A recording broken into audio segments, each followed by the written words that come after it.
Look who's back for another story time.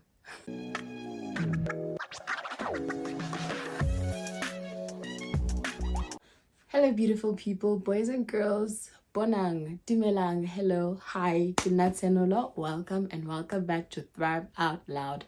I am so excited to have you here again.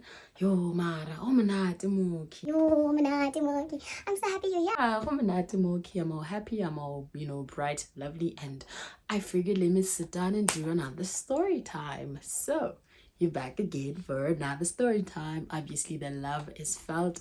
I see it, I feel it, and let's do this. First things first, house rules in here. We like, we comment, we subscribe, we click on the bell notification, we share, and we tell a friend, tell another friend to bring some popcorn. Let's get into today's story time. So, I need my PC. I need my PC. So, previously I did a story time, a bit of an intro on the relationship that I had with my mom, and you guys received it so well. It's a bit of an uncomfortable and unconventional topic because generally people's moms are very loving, very nurturing, very like deep within, like oh mushy mushy and feely feely, and that's the type of thing I didn't really get with my mom. So obviously it opened up a discussion, it opened up, just a platform to kind of talk about the stuff that we don't normally speak about, to speak about the stuff that we normally shy away from. So today I'll be diving in deeper into basically what it was like growing up with I'll say an abusive / narcissistic mom, and maybe some of the things you could look out for if you suspect, or maybe my old lady, something is not you suspect that your mother is not mothering. We're here to help. I'm not here to start any trouble. I'm not here to ruffle any feathers, but if the shoe fits. Okay, so getting into today's video, it will be a bit of I don't want to say tips, but it'll have a few pointers on the stuff that I realized were not going right, what I noticed was wrong with my relationship with my mother. So we could say maybe things to look out for, how to know that your parent is abusive, because this is how I knew. Like, this is basically the stuff abusive parents do. So number one, abusive parents have this thing of invading your privacy and basically invading your boundaries. So these are people that kind of assume, or they even say it out loud, to say you are a child, you don't have any privacy, you don't have any boundaries. It's mostly common in our Black cultures to say, this is my house, there's no privacy in my house, this is a phone that I bought you, there's no privacy, there's no boundaries. They basically making a taboo out of saying no. They basically like invalidating your ability to say no. They're making it not okay for you to say no. So in this instance, when you really don't want something, we're different people, molafasing, and we don't all like the same things, and we don't have the same buttons, we don't get triggered by the same things, we don't get excited by the same things, but a parent in this instance is one who, when you clearly don't want something, they now make you feel bad about not wanting a thing. They now want to basically cross your boundaries for no apparent reason at all. And they always keep reminding you that they're the parent and you're the child, therefore you can't say no. I'm not trying to make it okay to like Horana when your parents are trying to send you, trying to get you to do errands for them. But I just think it's okay to allow our kids or our children to express how they feel about a situation. We won't all like the same things. And yes, chores are good here and there, but can we allow our children to at least have a say in the things that we are basically, the things that we require of them? I mean, I know you're a parent and assumably you have the last say, but it doesn't mean your child is any less of a human being. I'm not saying raise a very destructive human being. I'm just saying let's allow our children to explore themselves, to express themselves, to express their boundaries, to express how they feel about certain things. I feel this only allows them to trust us even more. Pointer number 2, invalidating emotions. I recall so many instances where I would feel a certain way, it doesn't even matter how, but I would, experience a certain emotion that because it wasn't favorable to my mother, it would be invalidated and almost shooed away, shied away, and sometimes I even got a beating out of it. This thing where they tell you to wipe that pout off, or they'll give you a reason to cry. You are sad because something happened and it triggered a sad emotion in you. It's not because you're trying to annoy your parent, it's not because you're trying to irritate your parent, but in an instance where a parent chooses agitation and irritation as a response to a child's emotion, I think that's a red flag. Even in maroon, it's not even red anymore, it's maroon. So the invalidation of a child's emotions, this also feeds into the previous point I made. It's not easy for a child to trust you with their emotions if your first response or your first reaction is that of anger or irritation. How is a child supposed to come to you and express themselves and let you know how they feel if they know that you'll be responding negatively to it? Number 3 is gaslighting. So I just want to read out what gaslighting means. Google is our friend. I just want to quickly quote what gaslighting means. So it says here that gaslighting is a form of psychological manipulation in which the abuser attempts to sow self-doubt and confusion in the victim's mind. Typically, gaslighters are seeking to gain power and control over the next person by distorting reality and forcing them to question their own judgment and intuition. Then it goes on further to give a few pointers on how to tell, if you are being gaslit or if there's gaslighting in your relationship. It doesn't necessarily have to be one between you and a parent, but it could be any relationship you're in. It could be friendships, it could be a romantic relationship, it could be a work relationship, any relationship you find yourself in. So number 1, it says lying about or denying something and refusing to admit the lie even when they showed proof. Number 2, insisting that an event or behavior you witnessed never happened and that you're remembering it wrong. This is basically trying to make you feel like you're seeing things or you're imagining things, or you are simply telling a lie when you know for a fact that is not true. Number 3, spreading rumors and gossip about you or telling you that other people are gossiping about you. This one stings very hard. This one kind of hits home because I remember hearing rumors about how my mother was telling people that I was sleeping with one of my stepdads. And the years in question, I was a teenager. I think I was in grade 10, grade 11. I was like 16, if not 17. And that guy was somewhere in his 40s towards his 50s. Can we just do the maths and tell me if the maths is mathsing? But anyway, number 4, changing the subject or refusing to listen when confronted about a lie or other gaslighting behavior. Number 5, telling you that you're overreacting when you call them out or when you voice out your feelings and concerns. I've personally experienced this one quite a lot, where she would say something very harsh, something very snappy, and I am a sensitive person. I'm not sensitive because I want sympathy or I want the next person to get irritated or to feel like they need to walk on eggshells around me. I'm just simply sensitive. That's just who I am. I'm very receptive to everything. I read the room and Energies don't lie. so sometimes she'd say something really painful, something really sharp, something really snappy, and I'd express my discomfort at that. And my mother would tell me That I'm overreacting. My mother would tell me that the world doesn't belong to me. My mother would tell me that you're too sensitive. You want us to walk around eggshells around you. You think this world belongs to you. blah, blah, blah. And these are stuff that are being said by a mom, as a person that I'm meant to trust, right? But moving on. Number 6, blame shifting in relationships, saying that if you acted differently, they wouldn't treat you like this, so it's really your fault. It also ties into the previous point that I made. She would tell me that the reason why she now basically snapped at me is because I'm overly emotional and overly sensitive. That doesn't make sense, because I believe as your child, if you know that that's the kind of person I am, wouldn't you be going out of your way to make sure that at the very least you accommodate the kind of child you have, But anyway, we move. Number 7, trying to smooth things over with loving words that don't match their actions. Number 8, twisting a story to minimize their abusive behavior. Number 9, minimizing their hurtful behaviors or words by saying something like it was just a joke or you're way too sensitive. Again, I'm going to feed into this one. I will keep chipping on it until there's nothing.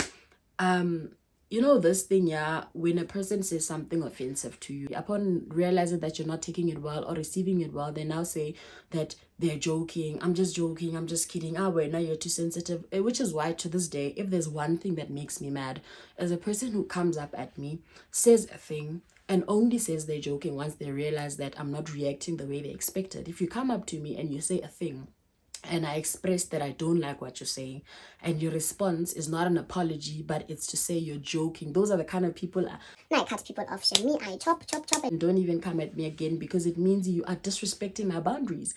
It means you're making my boundaries a mockery. It means ki joke, ki Popeye, nah, I'm a Popeye. Now you're joking because I'm offended. If I wasn't offended, were you going to be joking? Would you still be kidding?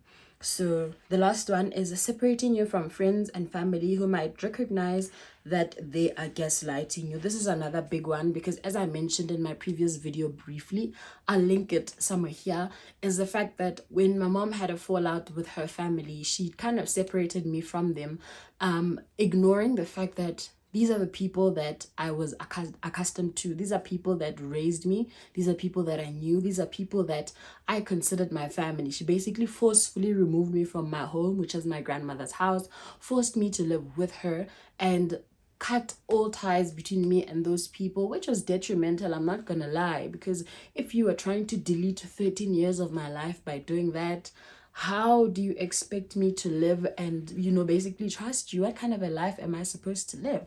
So that is the point I needed to quote about the gaslighting part. Then the next point is favoritism. And this, I think all the points I'll be making, I'll keep saying they are big ones, but I relate to all of this because obviously when I'm researching and taking notes on, you know, how to prepare today's episode, then I kind of enlisted things that I felt like were personal to me, because how else am I going to tell a story? But favoritism, I was an only child for 13 years. Shortly after my 13th birthday, my baby brother was born. And that's when everything kind of changed. And as he grew older, that's when I'd say my mother's fondness for me decreased. It went lower, lower, lower, and her fondness for him went higher, higher, higher. And you know, if I'd say your parent stops liking you but still loves you and you're an only child, you can't really tell, because it's just one apple. There's no two apples to compare, or there's no apples and bananas to compare. But now here's another sibling, and I can see the direct opposite treatment that we're receiving. You know, when my baby brother was now growing up and where he could start, you know, kind of understanding, when he started observing and when he could start speaking, he would even say things like, when a mama says, you know. And imagine if a small child can say that, a small child who you are evidently trying to hide this side of yourself from, if that child can say that, then imagine how the victim of this whole thing is feeling. I just think favoritism is a very unfair way to display anything at all. If you have something to, you know, iron out with your child, iron that out without making them feel any less than, without making them feel unwanted, without making them feel like they are a burden and this is actually the child you prefer to have. Because for the longest time, that's how I felt. I felt like, okay, because now my dad is this guy who's kind of a nobody and this one's dad is not a nobody, then you prefer this one, then I'm just, you know, the underdog, the unwanted underdog, and that feeling stung, I'm not gonna lie. Next point of an abusive parent is one who is overly critical. Look, I understand constructive criticism. I thrive on constructive criticism, but it cannot be that everything I'm doing is completely wrong. If you're going to point out a wrong, let's point out a right, you know? If there's no right, all you're seeing is bad, bad, bad, then it means I'm a horrible human being. And I don't think that's who I am. I don't think that's who I am. But looking back, I just got the feeling that my mom thrived on, you know, pointing out all the stuff I was doing wrong. You know, I could be in the house at home during the day and she'd go to work. Maybe it's, you know, holidays, varsity holidays and whatnot. And I would clean the whole house top to bottom. And maybe by the time she got back, maybe I hadn't done the dishes yet, or maybe I hadn't done one thing. She will ignore all the things that I've done and focus on this one thing that I haven't done. And obviously it stings. It makes me feel like my efforts are just going unnoticed, going unappreciated. Like, why am I even doing this if, you know, you always find something to pick on? The next point is an abusive parent is basically a ticking time bomb. I never knew what to expect, to be quite honest, from a mom. I just felt like anything and everything could set her off and it would be an explosion. I can't even recall the number of times she spilled a glass of water in my eyes, in my face. I can't recall the number of times. There's maybe 2 occurrences where she even spilled beer in my face. To this day, I don't want to see the Green Hunters. I don't even want to see it for that very reason. It's just get trauma in that bottle. So I don't even I don't even. But that just goes to say, that just kind of highlights how much of a ticking time bomb she was. No one was safe around her. I just felt like I wasn't safe around her. At any moment, you could say anything, literally, and she would just go off on you. And for a child, that environment is a bit shaky. The next one is all about guilt tripping, right? Now, as a child, as a child, I made a habit of taking responsibility for things that were not my responsibility. If it happened I remember one time it happened that my mom and her mom had, they got into a thing. They had a bit of a conflict, a bit of an argument. The argument was about how she's ill-treating me and how they've noticed and we think it's best that she moves back to her grandmother's house because of how you're treating her. Instead of owning up to that, can you believe my mother came back to me, gave me a beating of my life first, because that one gets standard beating of my life. She was calling me a traitor. She called me she called me all sorts of names. She basically said I am the one who is causing a fight between her and her mom. She skipped the part where she acknowledged there is a thing, when there's smoke, there's fire. So she skipped the fire part. She just said, no, and now you're just blowing smoke and you're causing trouble between me and my mom.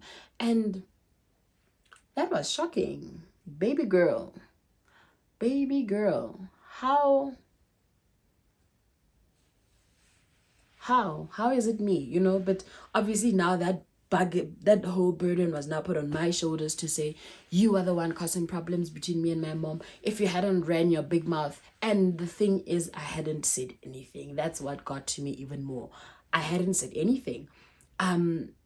My grandmother saw that I was not myself. I was losing weight. My skin was pale. I was just not the person that she knew. On inquiring to say, what's gone, what's happening, baby girl caught feelings and went into defense. Nali. But anyway, that just goes on to show about how instead of taking responsibility for a thing or taking accountability for an action, a thing that they did, she shifted the guilt to me. She's now guilt tripping me to make me feel bad for a thing she did, which is messed up. The next point, abusive parents will make it a point that they humiliate you. So I remember when I was learning how to bake, because in my family, it's just so painful. In my family, it's that thing where festive comes and we bake, buckets of scones and queen's cakes and all sorts of different deliciousness, right? So I think I was around maybe 14, 15, somewhere there. And I wanted to learn how to bake because remember I was in boarding school before I started high school. And then as soon as I started high school, now I was in my mother's house all the time. And the master baker of all time is my grandmother, who I'm not allowed to speak to at that point, right? So I want to learn how to speak, to bake. So I want to learn how to bake, and then I remember she gave me a recipe. I think did she write it down, or she was calling it out, I was writing it down, or she sent it to me via text. I can't really recall, but basically a recipe was provided for me, right? And then I was gonna do the thing myself. So as I was mixing, was I making scones or queen's cakes? I'm the cook, man. What's one of these things? Anyway, I was baking. So as I'm mixing, my mixture seemed a little bit too watery. It seemed a bit runny, man. And it's not the one I recall from the master when I was growing up. So I figured, okay, if maybe I added too much water, then the way to combat that or the way to counteract that is adding more of a solid. So I added flour alone. I didn't make the solid mixture on its own, like the flour, the baking powder, the sugar, butter. I didn't do that before adding it to the mix. So obviously that resulted in stones. I baked stones, actual stones. and that was my first attempt. It was my first attempt. So my mom comes back from work and she's like, what is this? What the hell is this? Then before I can even explain what the hell is this, she took that bowl where I had placed the thingies in, because I'm obviously in Barazio. I can see that these things, they don't look right. I can see, my eyes work. And I've tasted it. It tastes fine, but doesn't look right. She takes the whole bowl. She goes to the lady, come on next door, like over the wall. Black moms, over the wall. And then she calls that lady, Maki, come see what this girl done baked. She's here wasting my ingredients, wasting my electricity. She done baked stones, la la la la. And I was so embarrassed. But was it necessary? Like, what was the reason? What happened to your mom protecting you, covering you, and teaching you? I feel like that was a teachable moment, because I had a similar experience like that in my grandmother's house, like much later in life. And from seeing them, my grandmother was able to pick up what had happened, and she asked me, okay, like, walk me through what you did. And then she was able to pick up where I went wrong, and it was a teachable moment. There were no neighbors called, there was no humiliation.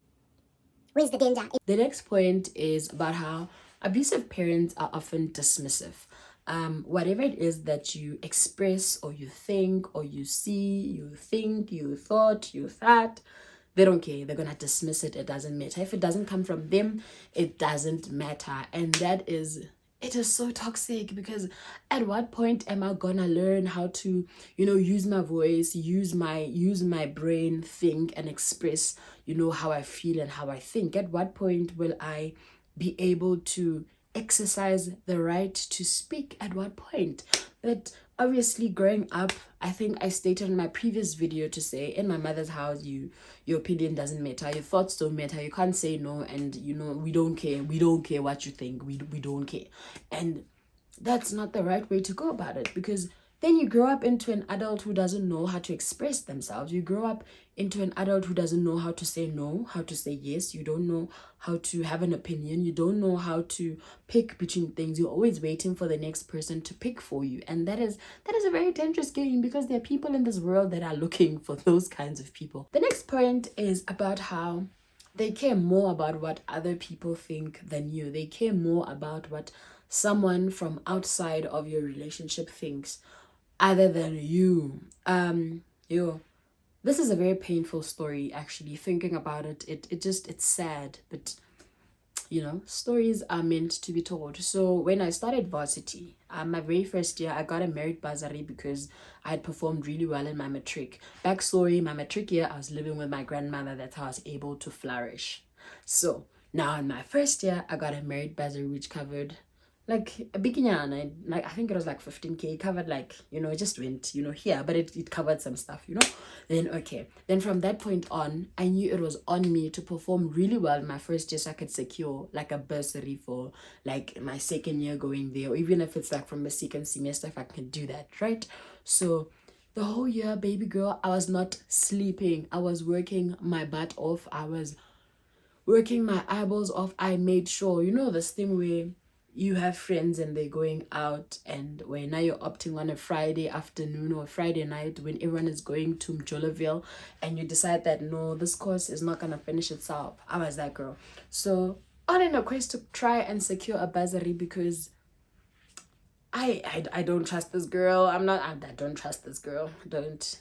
I like the benefits of the time when I had a merit bursary, and I just preferred it that way. I'll one day I'll share a story about how my mother would give me 250 rands for the whole month when I was in varsity. Like for the whole month, 250. It has to cover my groceries, my cosmetics, and everything. I'll get into that one day. Let me know if you want to hear about it. But this is why I preferred, the soft side of things. This is why I preferred the funded. I wanted to be a funded babe. This was not me, because No. When am I going to flourish? So secured a bursary, and I remember my mother telling me about how I shouldn't tell my grandmother and my family basically that I managed to secure a bursary, because she wanted to appear as though she was still paying for my fees. She wanted to appear as though she's a person who has no space for anyone in her finances, and that couldn't be any further from the truth. And she cared more about people from outside and not me, because she cared more about them and not about me. You know, she wasn't worried about how it would make me feel. Baby girl, I was starving. And coming back from coming back home for school holidays, like varsity holidays, coming home to find an entire closet filled with like Gucci or Louis Vuittons, and I'm out there starving. You know, you don't care about that. You don't care how it looks to me. You don't care about that. She cared about what someone from outside thought. She wanted to appear as though she was paying my fees so that she didn't have to help out at home, so that no one asks her for anything. You know, these people that don't want you to ask for anything. She was that. And that hurt. It stung, because when you can kill me, Mos, you don't care. So instead of making sure baby girl is well fed, there, go rest. You're buying Louis Vuittons. So anyway, that was that. The next one is emotional unavailability. Abusive parents are emotionally unavailable. They're mostly emotionally unavailable. In all my years of life, you know, I don't recall the mushy stuff we see in the movies on how your mom is so loving and, you know, expressing their love for you, expressing how proud they are of you, how much they love you. These are things I only started experiencing now in my adult life. You know, you meet older people in the workplace and they kind of adopt you as theirs. That's when I began to experience, you know, I'd say an expressive kind of love from a person who's older than me, who wasn't related to me. I'm excluding my grandmother from this, because obviously by now we know, and we're giving her flowers, we're giving her all her flowers, but she was just the mushy stuff. I think in my whole entire life I got like 1 or 2 hugs from my mom, and yeah, the rest is just. But she was now very mushy with my baby brother, which, you know, it showed that she's capable of doing it. She just opts not to do it with me or to me or for me. You get the point, right? Next, I always felt like I had to earn my mother's love. So the next point is about how their love is conditional and it is earned. Growing up, I felt the need to be an overachiever in order to feel loved and noticed and seen by my mother.